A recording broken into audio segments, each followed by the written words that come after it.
changer na biso histoire moko eza tellement malamu. Histoire ya Yesu na Nicodème oyebi yango malamu. Nalingaki tolobela lelo question Nicodème atunaki na Yesu, comment cela peut-il se passer? Wana eza na livre ya Jean chapitre 3 verset nango 9e.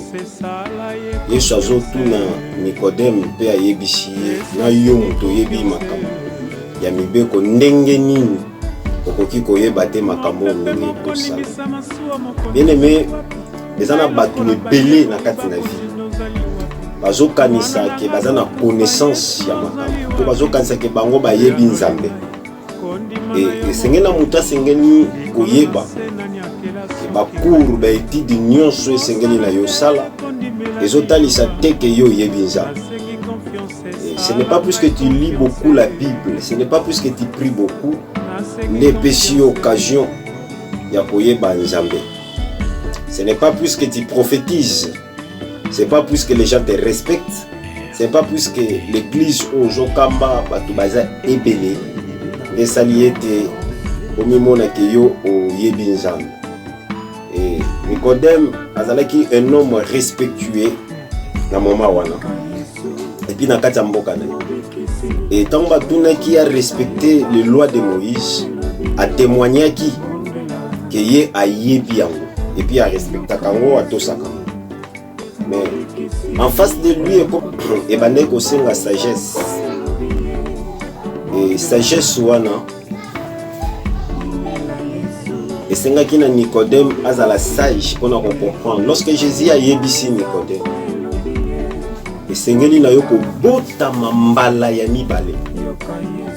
Et Nicodème est lequel qui lelo peut-être yo ko lekelo te plus que je l'ai déjà explication. Mais Nicodème est lequel qui est puisque c'était la première fois à yo kamona il fait sengeli ko bota mambala ya mibale. C'est pourquoi il a posé cette question. Et ça la manengeni neni moto akoki ko bota mambala ya mibale. De même lelo quand on se met à l'isolo ya koyamba Yesu mususu abina yambi Yesu lokola mokonzi pe mobikisi. C'est-à-dire en réalité pour lui Jésus n'est pas le maître de sa vie, il est comme lokola mokonzi. Mais or il faut pas comprendre que ce qu'on nous koyamba Yesu, il faut yamba Yesu azala penza mokonzi ya vie na yo. Parce que lorsque Jésus a commis maître ya vie na yo, c'est-à-dire olongwe lisuko na ozasko okomi indépendant na makambo ozosala. Donc Jésus ozumwa Jésus a commis ko kamba vie na yo, je voulais dire. Donc tu n'as pas l'autorité sur ta propre vie. Tu ne peux pas faire quelque chose de toi-même. C'est pas ce que ça te vient dans ta tête là, ce que tu dois faire. Non. Lorsque vous recevez Jésus, vous devez laisser Jésus conduire votre vie. De tout ce que vous allez faire dans votre vie, et vous-même vous ne pouvez même pas. C'est pourquoi dans Galates chapitre 5 la Bible nous dit que les désirs de la chair et kabwani na bapusa ya molimo. Le Saint-Esprit a ses besoins, a ses désirs. Le Saint-Esprit aujourd'hui peut te dire de prier, de rester fermé pendant 3-4 jours à la maison, de prier pour quelque chose, même pour la nation, même pour les gens qui sont malades. Mais au constater, nous sommes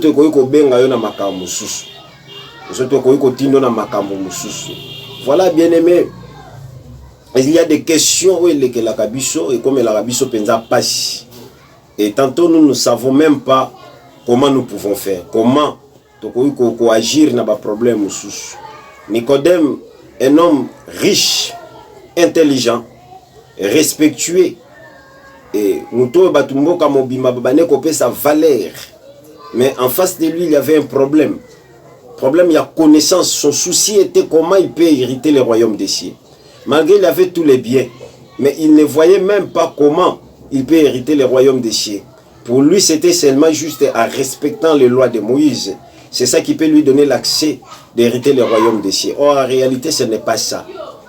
Alors, ce n'est pas mauvais aussi de respecter ça, mais ce n'est pas ça. D'abord, il faut naître du nouveau. Naître du nouveau, C'est-à-dire, Moutou Sengeli na yazo baptême ya maïpe baptême ya Saint-Esprit. Il faut que tu sois inscrit dans le royaume des cieux. Il faut kombo na yue kombama. Ce qui kombo na yue komamité et comment tu peux hériter le royaume des cieux. Il faut la enregistrer dans le royaume des cieux. Il faut la lokola membre du royaume des cieux. À ce moment-là, tu auras part dans le royaume des cieux.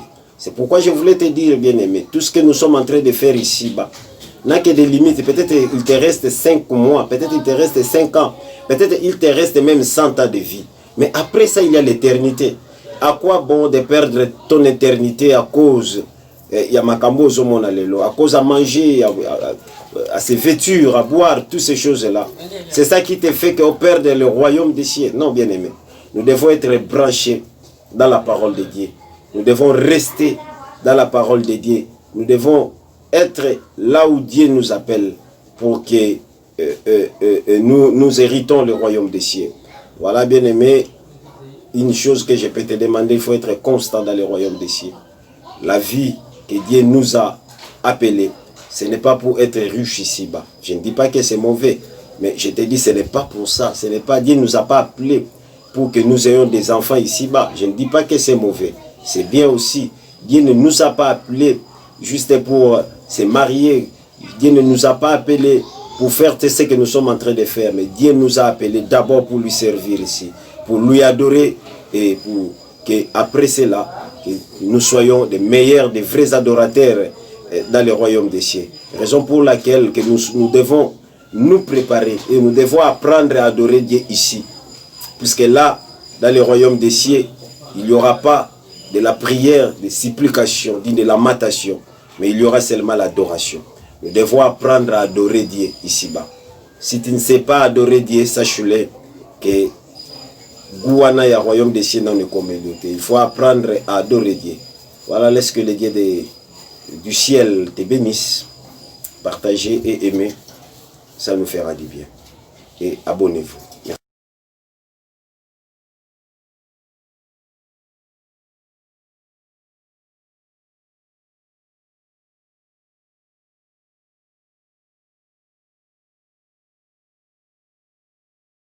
Yesu te na suki wapi azuwa makite na mokili oyo akokaki kosomela ngai bomoye